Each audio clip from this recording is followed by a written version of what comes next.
Hello viewers, তো আজকে আপনাদেরকে দেখাবো লুডুস আপনারা কিভাবে স্পেশালি রান্না করবেন। তো অনেকেই আপনারা শুধু ডিম আর লুডুস দিয়েই অনেক খেয়েছেন, কিন্তু আজকে আমরা তাদেরকে আপনাদেরকে দেখাবো চিংড়ি মাছ দিয়ে কীভাবে আপনারা লুডুসটা রান্না করবেন।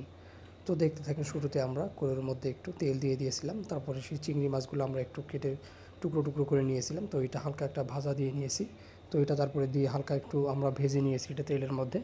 তারপরে ওইটা উঠাই নিয়ে আমরা এখানে দিয়ে দিয়েছি পেঁয়াজ এবং মরিচ, দুইটা একটু ভালোভাবে একটু হালকা করে একটু ভেজে নিতেছি।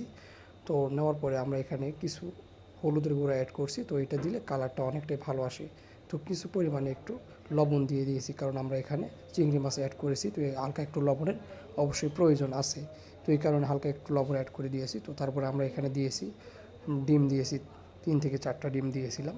তো এটা দিয়ে হালকাভাবে এটা ভুনা করে নিয়েছি। তো নেওয়ার পরে আমরা সেই চিংড়ি মাছগুলো দিয়ে এটা সুন্দরভাবে আস্তে আস্তে আমরা এটা লাড়তেছি, কারণ খেয়াল রাখবেন এটা নিচে যেন লেগে না যায়। তো লেগে গেলে অবশ্যই এটা বাজে একটা স্মেল আসবে। তো তারপর আমরা সেই লুটুসগুলো দিয়ে দিলাম। দেওয়ার পরে এটা ভালোভাবে এটা আমরা একটু নাড়াচাড়া করে নিয়েছিলাম।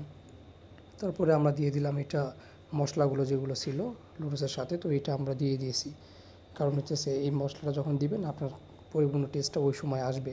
তো তার রেসিপিটা কেমন লাগলো অবশ্যই জানাবেন।